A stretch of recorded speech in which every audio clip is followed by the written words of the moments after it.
Hi friends, welcome to Vishva vlogs. இன்னைக்கு இந்த வீடியோல என்ன பார்க்க போறீங்கன்னா எங்க வீட்டு மாடியில நாங்க வச்சிருக்க பேர்ட்ஸ் ஃபார்ம் பத்தி தான். என் பசங்களையும் என் வீட்டுக்காரையும் ஸ்கூலுக்கு அனுப்புனதுக்கு அப்புறமா நான் செய்யற முதல் வேலை மேல மாடிக்கு வந்து இதெல்லாம் க்ளீன் பண்றது தான். என்ன க்ளீனிங் பார்த்தீங்கன்னா அதோட ரெக்கைகள் தெனையெல்லாம் கீழே சிந்திருக்கும். ஸோ அதெல்லாம் கூட்டி கழுவி விட்டுருவேன். அப்புறம் 2 days ஒன்ஸ் வந்து இதோட வாட்டரெல்லாம் நாங்கள் சேஞ்ச் பண்ணுவோம்.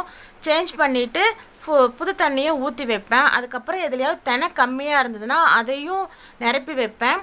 அதுக்கப்புறம் இதுங்களுக்கெல்லாம் தினமும் காலையில் வந்து சோளக்கருது, தட்டைப்பயிறு, பச்சை பட்டாணி, சுண்டல் இந்த மாதிரி எல்லாம் ஊற வச்சு காலையில் கொடுப்போம். ஸோ அதே மாதிரி இன்றைக்கி வந்து நான் சோளக்கருது ஊற வச்சு கொடுத்துருக்கேன். தினமும் இந்த மாதிரி ஒவ்வொன்றும் மாற்றி மாற்றி கொடுத்துட்ருப்போம்.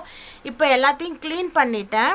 இதோட ஃபுல் வீடியோ உங்களுக்கு வேணும்னா கமெண்டில் சொல்லுங்கள், நான் ஃபுல் வீடியோ போடுறேன்.